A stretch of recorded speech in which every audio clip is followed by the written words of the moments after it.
Assalamualaikum warahmatullahi wabarakatuh. Kepada yang terhormat Bapak dosen, perkenalkan nama saya Lailatul Lutfiyah dari kelas A7 dengan NIM 228113030. Di sini saya akan memenuhi tugas metodologi penelitian PAI, yaitu mereview bab 5 dan teknik pengumpulan data dalam penelitian kuantitatif. A. Tes dan pengembangannya. Mengikuti definisi yang dikemukakan D.J. Cronbach mengisyaratkan adanya dua karakteristik suatu tes, yaitu prosedur tes harus sistematik, dan dua, tes berisi sampel perilaku. Pertama, prosedur tes harus sistematik, yaitu sistematik dalam hal muatan atau isi tes. Nomor 2, sistematik dalam hal pengadministrasi penyelenggaraan tes. Dan 3, sistematik dalam hal penyekoran hasil tes. Itulah prosedur tes yang harus sistematik. Nomor 2, tes berisi sampel perilaku. Artinya, butir-butir yang dimuat dalam tes sesungguhnya hanyalah cuplikan yang dianggap mewakili keseluruhan isi materi atau dominan pengukurannya. Sekarang B. Skala dan pengembangannya. Definisi skala sama saja dengan definisi tes. Keduanya merupakan instrumen pengukuran atau penyekalan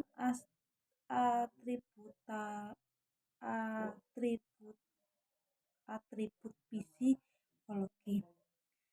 Perbedaannya, tes mengukur atribut psikologi kognitif, sementara skala mengukur atribut psikologi non-kognitif.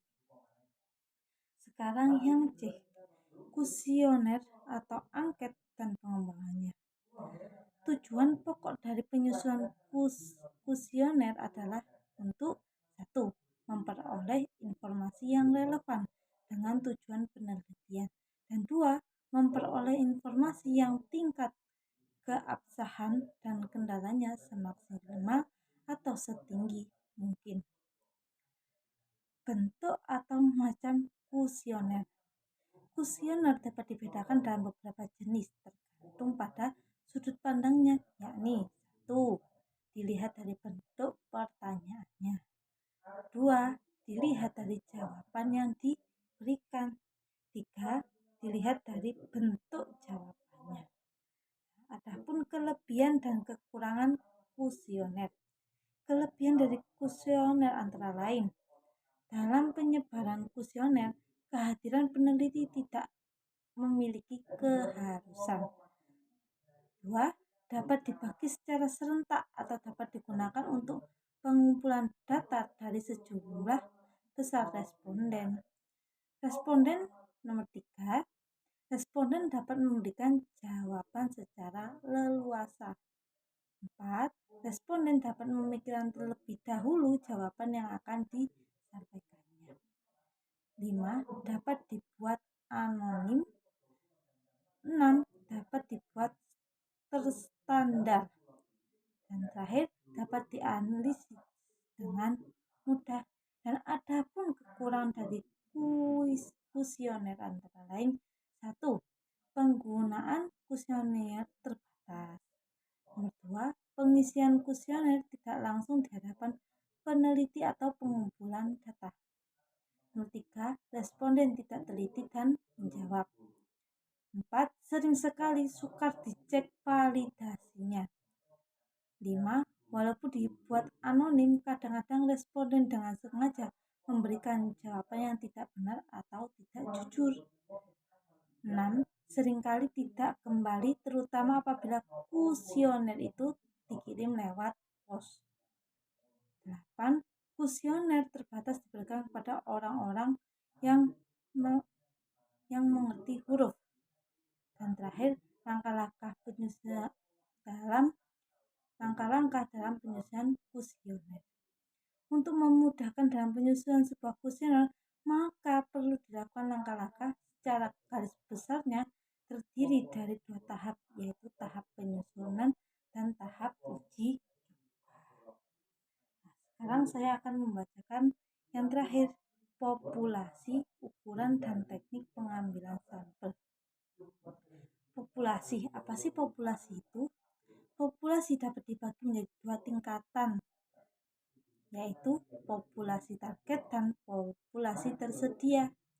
Populasi target adalah totalitas subjek yang kepada mereka ini sebenarnya seseorang peneliti ingin mempelajari sesuatu. Sedangkan populasi tersedia merupakan populasi saat penelitian dilaksanakan tersedia atau kenyataannya dijumpai oleh si peneliti. Sekarang nomor 2, ukuran sampel. Ada sesuatu yang lebih penting dalam menentukan ukuran atau besarnya sampel yang harus diambil dalam sebuah penelitian, yakni harus mempertimbangkan beberapa hal sebagai berikut. 1. Keragaman karakteristik populasi. 2.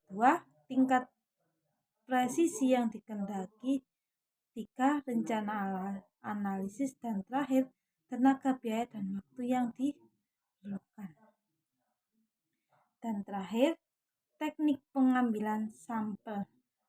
Secara umum, teknik pengambilan sampel terdapat 2 macam, yaitu pengambilan sampel secara dan pengambilan sampel secara tidak acak. Ini sampel yang dipilih dasar pertimbangan-pertimbangan tertentu. Itulah yang dapat saya sampaikan. Apabila ada banyak kekurangan, saya mohon maaf yang sebesar-besarnya. Akhirul kalam. Wassalamualaikum warahmatullahi wabarakatuh.